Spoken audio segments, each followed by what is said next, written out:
Autoline Daily is brought to you by Bridgestone, passion for excellence.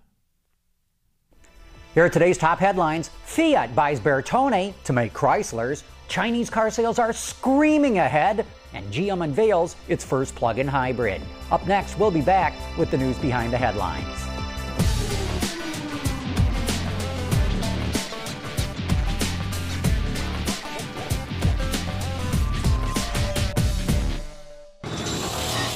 This is Autoline Daily for Friday, August 7th, 2009, and now the news. The Cash for Clunkers program in the American market just got $2 billion more in cash. Based on how the program has run so far, that should result in sales of an additional 350,000 to 400,000 vehicles. But now the question is how fast the money will run out. The first $1 billion in the program was gone in less than a week. Fiat just bought Bertone, the famous Italian design house that's been around for nearly 100 years and which has done design work for Fiat, Alfa Romeo, Ferrari, Lamborghini, and Volvo. Bertone also has its own manufacturing facilities, and now the Wall Street Journal reports that those facilities will be used to make Chrysler products that will be sold outside of North America. The Journal says this is part of Fiat CEO's Sergio Marchionne's plan to boost Chrysler sales around the world. The Chinese car market is just roaring ahead. Last month, sales rose an astonishing 70%. According to Bloomberg, this was the biggest gain since January of 2006, as government tax cuts and subsidies helped to fuel sales. That figure drops to a 64% increase in sales when buses and trucks are added to the figure. And speaking of China, Audi will open a new plant there next month. According to Gasgoo.com, the capacity will be 200,000 units a year for the Audi A4 and Q5. Porsche will unveil the new 911 Turbo at next month's Frankfurt Auto Show with the first entirely new engine for the model in 35 years. It's a 3.8-liter turbocharged six-cylinder with direct injection that cranks out 500 horsepower. It also has the option to be mated to a 7-speed double-clutch transmission. Thanks to the new engine and lighter weight, depending on the configuration, the car gets between 11.4 and 11.7 liters per 100 kilometers. That's about 24 to 25 miles per gallon. But it's still able to scream from 0 to 100 kilometers an hour in just 3.4 seconds. Pricing for the coupe starts at 122,000 euros, about $176,000. The cabriolet costs 132,000 euros. That's nearly $190,000. Well, at least you don't have to worry about paying a gas guzzler tax. GM announced that Buick will get a plug-in hybrid crossover in 2011. The unnamed 5-passenger vehicle will share the company's Theta architecture with the new Cadillac SRX, Chevy Equinox, and GMC Terrain. The plug-in was supposed to be on the next Saturn Vue, but with GM getting rid of that brand, now Buick gets it first. The two-mode plug-in hybrid will feature a lithium-ion battery pack and a flex-fuel 3.6-liter V6 engine.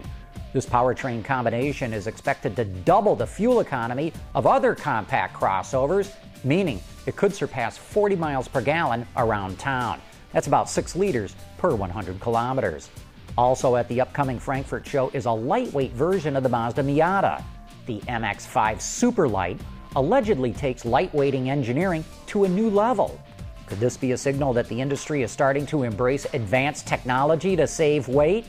No word yet on just how light this concept car is or how the company plans to cut the fat, but you'll notice it does not have a windshield. Well, you gotta start chopping someplace.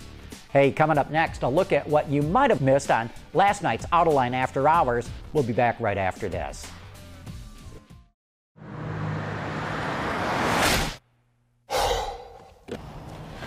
Changing tires out here could be dangerous, but with these tires, I don't need to worry. Bridgestone. On last night's Autoline After Hours, our guest was Kurt Ritter, the head of Saatchi LA, which handles all of Toyota's advertising. At one point, the conversation turned to the upcoming Lexus LFA, the exotic sports car that Lexus will be coming out with. The clip starts out with a question from Peter DeLorenzo from Auto Extremist, and David Kiley and David Welch, both from Business Week magazine, are also in on the discussion.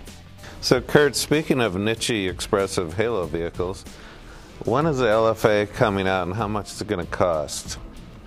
Well, John and I were just talking about that before we went on.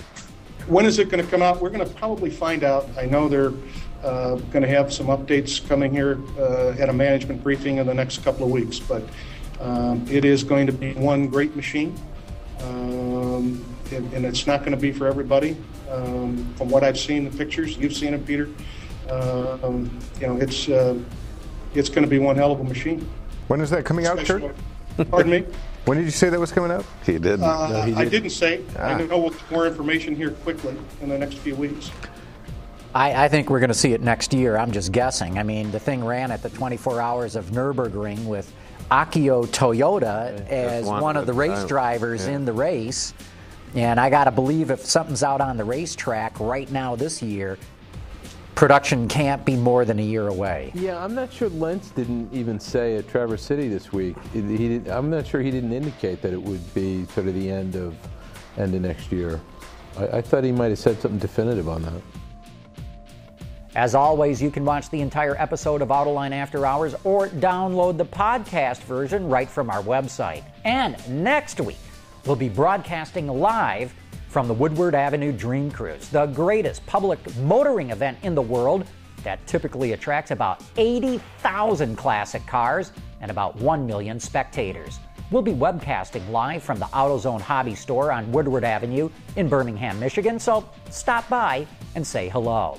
All right, it's Friday, and you know what that means. It's time to announce the winner of this week's trivia contest.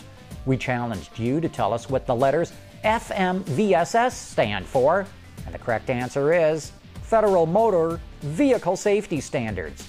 All cars sold in the American market must meet these standards, and as always, we randomly selected this week's winner from the pool of correct responses, and the lucky person is Tom Mullally of Oakland, California. Congratulations, Tom. You just won a Mercedes-Benz coffee mug. Anyway, that's it for today's top news in the global automotive industry. Thanks for watching. We'll see you Monday.